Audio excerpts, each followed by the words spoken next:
Hi, I'm Jackie Rabbit. You know me, or maybe you don't, I don't know. But if you're new, get to know me. So, I've had a milestone lately. I have reached a milestone with my hormone replacement therapy that I want to talk to you about and share some stuff so that you know what my experience has been like. So, come check this out with me. Let's go talk about hormone replacement therapy.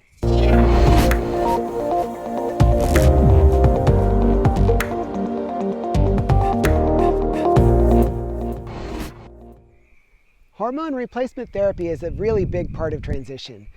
And one of the things that some people do from the very beginning, the first thing they do, I did that too and kind of wish I hadn't, and I wish I'd thought it through a little more, because there are more important things to do than just getting on hormones. The most important thing you could do is get that therapist. That is the first thing you need. Seriously, trust me, please get that therapist first. But I want to talk to you about what my experience was, what my milestone is, and what it is like going forward. So, in transition, hormones are a big part. Replacing your previous hormones with the new wanted hormones is pretty much what most of us do. I'm no exception. I've done exactly that. And I was so obsessed with it in the beginning, that's what I started with, and I wish I hadn't. But this is my story, and that's what I'm going to share with you. So it's been 3 years for me. February 2017, I started on hormones. And I was so excited. You know, it's like the very first thing you get them and you're staring at them, you're like, oh my gosh, it's here, the hormones are here, and you're all excited. And, you clean off the area and you put your patches on, and now you wait a lot. now begins the long wait. And there's an old Navy saying, if kind of a newbie comes around and they want to pester him a little, they'll send him to the requisition for a long wait. And he'll go and ask for a long wait. And they'll say, yeah, hold on. He'll be there for a while. It's kind of the same way. It's like you've been handed the requisition to go get a long wait. Well, it's 3 years. And that's kind of a lot. So what's it done for me? It's done a lot for me. I didn't realize precisely how much it would do for me. Like, it did tons. And at the same time, I'm never satisfied, and I don't think many trans women are. We want more, and we want more, and we want more. And then the hormones do things you don't expect, that nobody tells you about. Things that if they told you from the beginning, you might have rethought what you were doing. Seriously. But once you get there, it doesn't matter. So it's all good. It's like its own fulfilling deal. You don't worry about it, because when you get there and you don't care, well, you don't care. So you might have cared before, but now you don't. So no big deal. Anyway, so 3 years. I started the wrong way. And I'm going to warn you not to do what I did. I was ordering them, and it was a bad deal. So I'm kind of admitting to you all, I self-dosed. Don't do it. It was so dangerous. I got in trouble and almost got hurt. The stuff that you can buy out there isn't all real. In fact, I'm not sure any of it is. I mean, maybe some of it is, but it looks convincing, and the packaging's convincing, and it says all the right stuff, and it does work, but they're messed up. When I finally did come out to my doctor and told her, hey, I'm trans and I need to get on this road, there was a lot to do. I had to go do a lot of testing and make sure that it was safe for me to have. And, I had a motorcycle wreck, which really, banged me up a lot. And it was something that needed to be monitored carefully. So eventually, after a lot of testing and a lot of going through all the process, doing it the right way, then she put me on hormone replacement therapy. And I got rid of the other ones. And the reason is, we went through testing, and I was doing standalone blood testing on my own, but for the wrong panels. So you can go get your blood test, but if they're giving you the wrong panels, The numbers won't mean what they need to mean, and you're not an endocrinologist. I'm not, but I am smart. And I still completely did it wrong and put my life at risk. And one of the things that's at risk is your ability to get HRT from your medical provider. And this is the part you don't know about. If you have even the most minute blood clot or blood clot scare sometimes, you won't be able to get hormones. They will tell you you're a blood clot risk from that moment forward. And then you don't get to have them. So don't do what I did. Please do not self-dose. It's so dangerous. So when we started really testing my blood, it was scary. The numbers, they want you over 100 or so, and I'm not going to go specific on numbers because I don't want you using these numbers or anything I tell you as a guide to dosing. Don't do it at all. The guide that I'm giving you to self-dosing is don't self-dose. But many of you are doing that already and probably irritated that I said that. But please, it's so risky. So here's why it's risky. We tested me, and I was up over 400. That's scary. We tested me again after taking one of the patches off, and it went even higher. I'd gotten a new package, and those must have been so out of whack. The dosage on those things that I'd gotten must have been so high. I don't even know what would happen if I'd put that new package that I'd gotten, the new bundle of stuff, if I'd put the right number of patches on, it could have killed me. It could have killed me. My estrogen, my estradiol went up to 600. That's like ovulation territory. And I could feel it. I felt like I was in a pink floaty cloud. I was like just, oh my gosh, I feel so good, And no, I could have clotted out. I could have had a blood clot. I was so close to having a serious, serious problem. And when we got the blood test back and I looked at it, and my doctor was like, oh my gosh, take those patches off. And I said, yeah, I'm taking them off. I'll see you in a week. Let's test again. And then things were down and normal. And then she started putting me on the right medication. So scary, very, very scary. I was so close to hurting myself or dying. And that's why I don't want you self-dosing. Please just come out to your doctor, tell them what's up, get on the program, do what you've got to do, and go through that process. Again, hormones only giveth. They do not taketh away.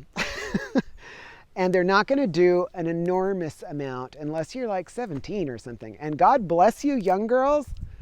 My gosh, I'm so envious of, all the young girls, and I think all of us are, but, at the same time, it's worked for me, okay? So I know a lot of you girls that are watching me are older. I'm going to be 50 this year. And when I show you my before pictures someday, your socks are going to shoot off of you like missiles. It's astounding I've gotten here at all, and someday I'll share that with you. But the hormones do work. And you don't have to be a 17-year-old to get the benefit. Now, yeah, I want more. I want wider hips. I want a bigger booty. I want a more slender waist. I want, better facial features and bigger cheeks and, all sorts of stuff. I'm 50. I look like a lot of 50-year-old women. So my dysphoria is like driving me on all this stuff, and it will you too but just realize it does work. I've heard from people sometimes like, well, hormones don't do anything after you're 40. Yeah, they do. They totally do. So here, let me back up. When I lost a lot of weight, most of it came off my midsection after hormones. I don't know why. I had a belly and stuff.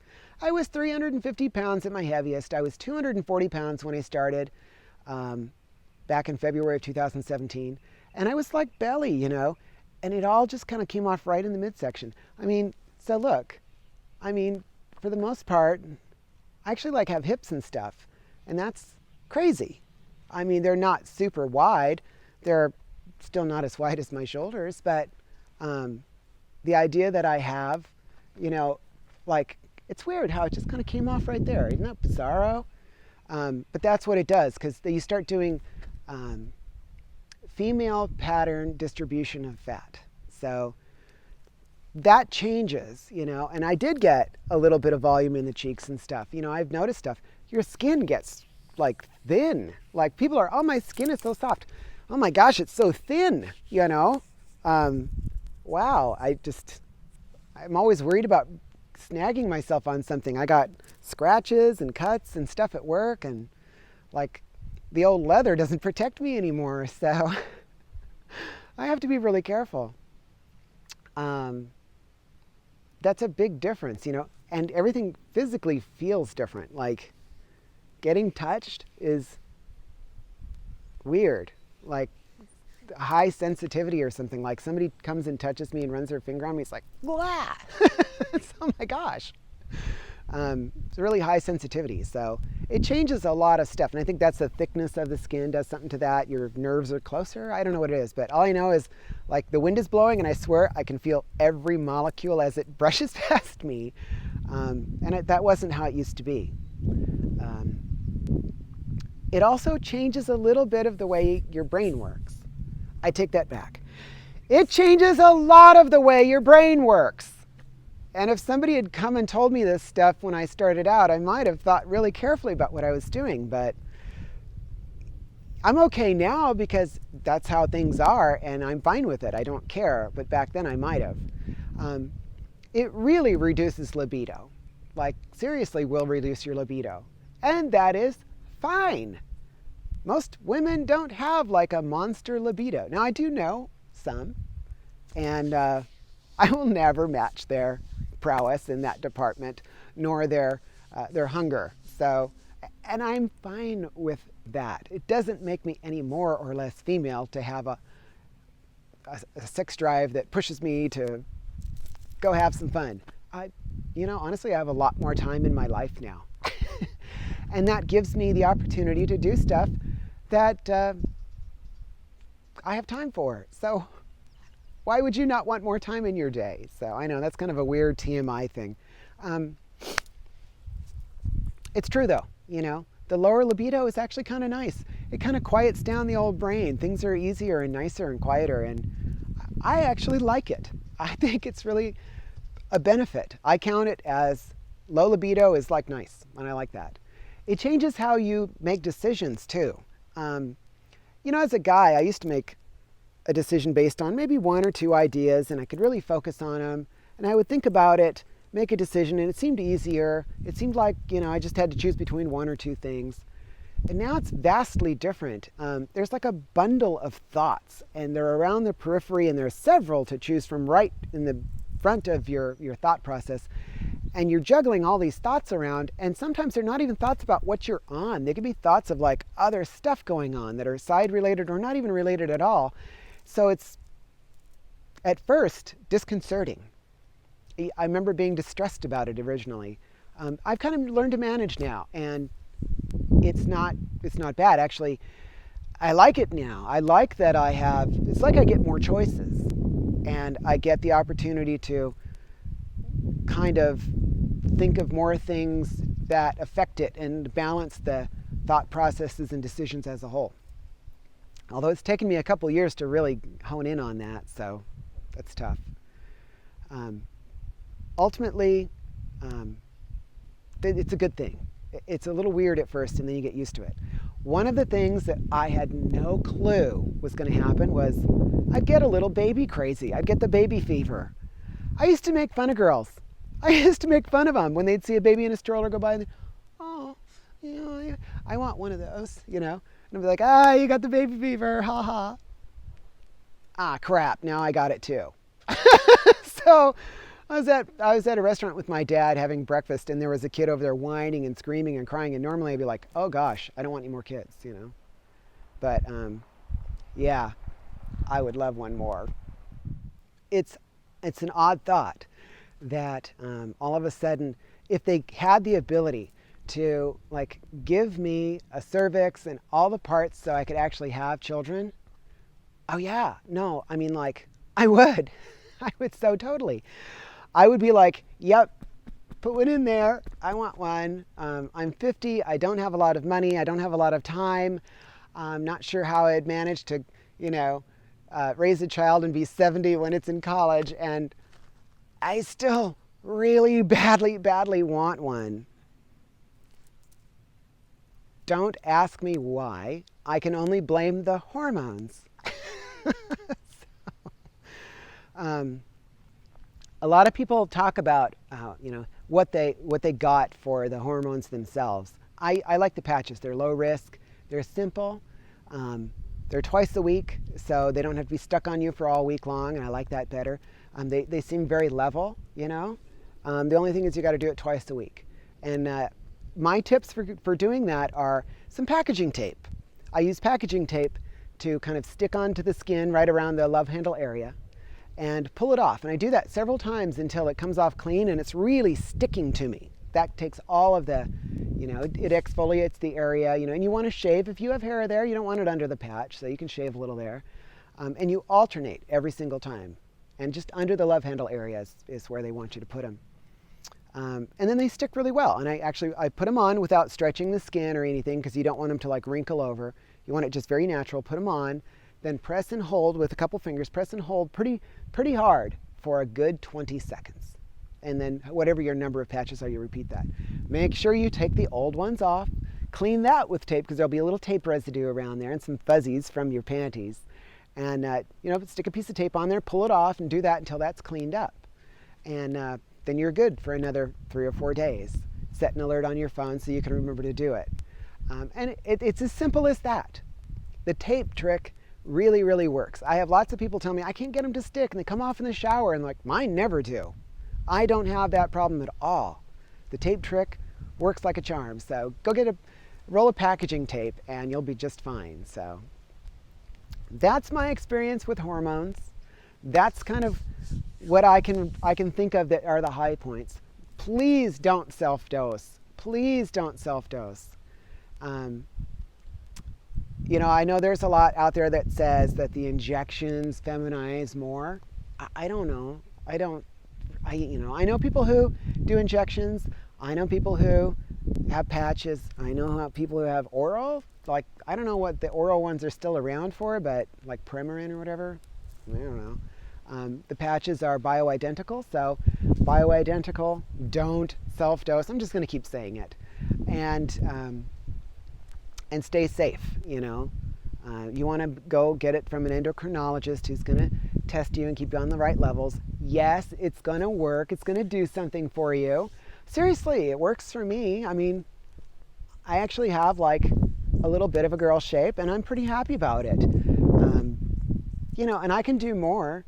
I did breast augmentation, so why wouldn't I do, hip and booty augmentation later? I will.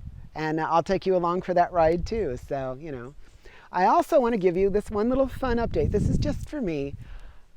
I am so excited. You guys, thank you. Thank you. This is because of you. The channel hit 1,000 subscribers this morning. Thank you. Thank you. You're so gracious. I can't believe that many people are so interested. I didn't know that this many people were going to be looking for the support. And I'm glad to supply it, Speaking of support, if you're looking for more than just watching this video, go to transgenderpulse.com and meet the really fun people there. They are kind, they're warm, they're absolutely loving, and they're going to listen to you and help you through the process. They did this for me. And just recently I was talking with one of the people who I know from there, who I love and adore, and she really helped me through some of the hard stuff initially.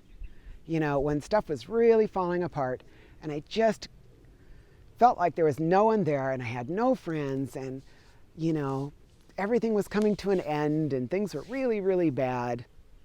She reminded me to take things one day at a time. And she reminded me that I'm not alone. And that's what I want to tell you. You just need to take this one day at a time. And you are not alone. It's going to find a way to work. Trust me. I can tell you from experience, you will get through this, but you have to do it one day at a time. I really seriously care that you're making it. It seriously matters to me. Go leave me a comment down there. Seriously. I will reply back. It's one of those things I do. I check it all the time. And I love being able to talk with you guys. I love being able to hear when you're having a success. And I love to know that you're making it. And when you tell me how hard it is, it really tugs at my heart. And I truly feel for you. Honestly, I want you to make it. So you got this far in the video. I didn't bother you up front with all that stuff because we hit 1,000 subscribers today. So go give me that thumbs up. Keep me going. And subscribe. We now need more. So I'm thinking what I want to do is I want to see if I can monetize the channel to pay for some surgery. I'd really like to do that. Either an SMAS lower half facelift or hips and a booty. And that would be awesome. I have no idea how monetization works, but I guess I'll go look into it. If you guys know, leave me a comment down there and tell me what to do, so I'll go figure it out. But I have no idea what that means or how that works, but I'm going to go try. So, hey, anything that gets me closer to the goal. And what I will do is I will document everything so that you can see the process I go through for this other stuff that you don't see all the time. 4 months from now, my vaginoplasty is coming up, and I'm going to do my utmost. I have 3 Pro HD cameras and microphones and all the stuff laid out, extra batteries, and everyone's getting a camera. So I have my little team of documentary people that are going to help me out.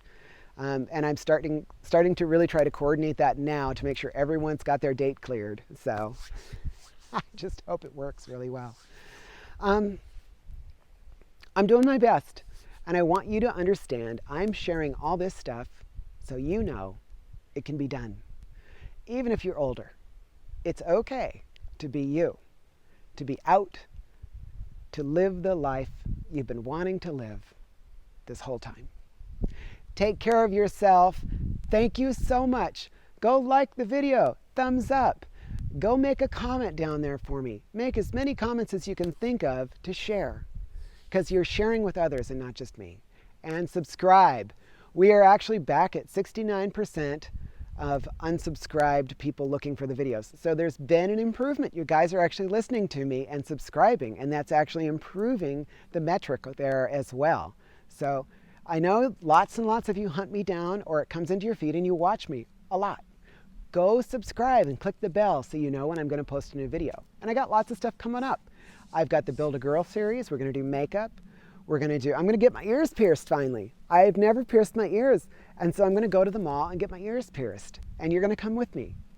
So there's lots of fun stuff. Someday I'm going to go and get my hair done. And they're going to style my hair in some fashion. And I'm going to take you with me. I've never done anything just to let it grow. So I'll take you with me on all this stuff. Take care of yourself and know that it matters to me that you're making it one day at a time. Just keep going. You're not alone. See you next time. Bye.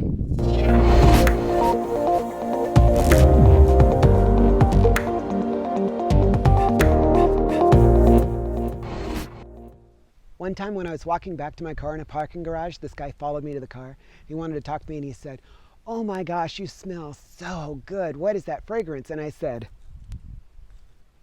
"Estrogen."